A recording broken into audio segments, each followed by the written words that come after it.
क्या आपको कभी ऐसा लगता है कि आपके दिमाग की भी अपनी कोई सोच है? आप पढ़ाई करने का फैसला करते हैं और अचानक खुद को इंस्टाग्राम पर पाते हैं। आप जल्दी उठने की योजना बनाते हैं, लेकिन आपका दिमाग कहता है बस 5 मिनट और। आप ध्यान लगाना चाहते हैं, लेकिन आपके विचार जंगली घोड़ों की तरह बिखर जाते हैं। सच्चाई यह है कि हम में से ज्यादातर लोग अपने दिमाग को नियंत्रित नहीं करते, हमारा दिमाग हमें नियंत्रित करता है। लेकिन स्वामी विवेकानंद, जो अब तक के सबसे महान आध्यात्मिक नेताओं में से एक थे, ने इस कला में महारत हासिल कर ली थी।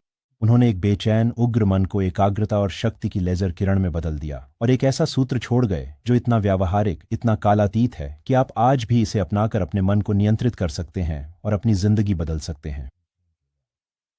मेरे साथ अंत तक बने रहिए, क्योंकि मैं आपको विवेकानंद की चरण दर चरण विधि समझाने जा रहा हूं और दिखाऊंगा कि कैसे आप इसका इस्तेमाल करके ध्यान भटकाव, डर और संदेह पर जीत हासिल कर सकते हैं। हम मानव इतिहास के सबसे शोरगुल वाले समय में जी रहे हैं। नोटिफिकेशन, रील्स, विज्ञापन, अंतहीन विकल्प। हमारी एकाग्रता की अवधि अब केवल 8 सेकंड रह गई है।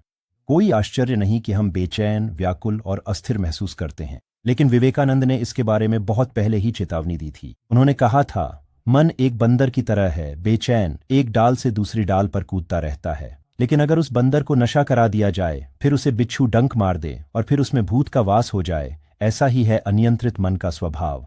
आज हमारे मन भी बिल्कुल ऐसे ही महसूस करते हैं, बेचैन, अत्यधिक उत्तेजित और भटके हुए।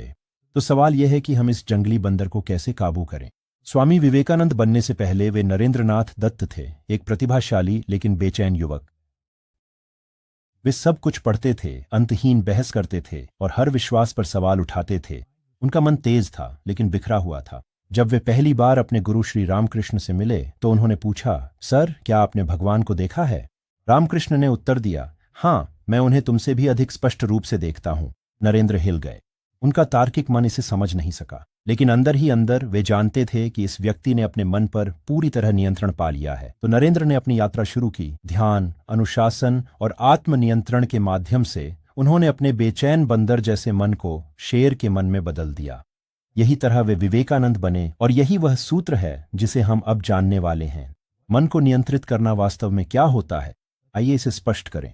मन का नियंत्रण का अर्थ विचारों को दबाना या भावनाहीन होना नहीं है। इसका अर्थ है अपने मन को वहीं ले जाना जहां आप चाहते हैं। ध्यान भटकाने वाली चीजों को खुद से दूर रखना, शोर को शांत करना, ताकि आप अपनी उच्चतर आत्मा की आवाज सुन सकें। विवेकानंद ने कहा, जो अपने मन पर विजय प्राप्त करता है वही सबसे बड़ा विजेता है। न कि वह जो राज्य जीतता है, न वह जो युद्ध जीतता है, बल्कि वह जो स्वयं पर विजय प्राप्त करता है। पहला रहस्य, एकाग्रता ही शक्ति है। विवेकानंद की सबसे मजबूत शिक्षाओं में से एक यही थी। मन की शक्तियां प्रकाश की किरणों की तरह हैं। जब वे बिखरी होती हैं तो वे बहुत कम गर्मी देती हैं, लेकिन जब एकत्रित होती हैं तो वे जलाने की शक्ति रखती हैं। मन के नियंत्रण की पहली सीढ़ी है एकाग्रता। सूर्य की रोशनी के बारे में सोचिए। सामान्य सूर्य की रोशनी कागज को नहीं जलाती, लेकिन जब आप उसे आवर्धक कांच से केंद्रित करते हैं तो वह तुरंत आग लगा देती है। आपका मन भी इसी तरह काम करता है। बिखरा हुआ मन कमजोर होता है, केंद्रित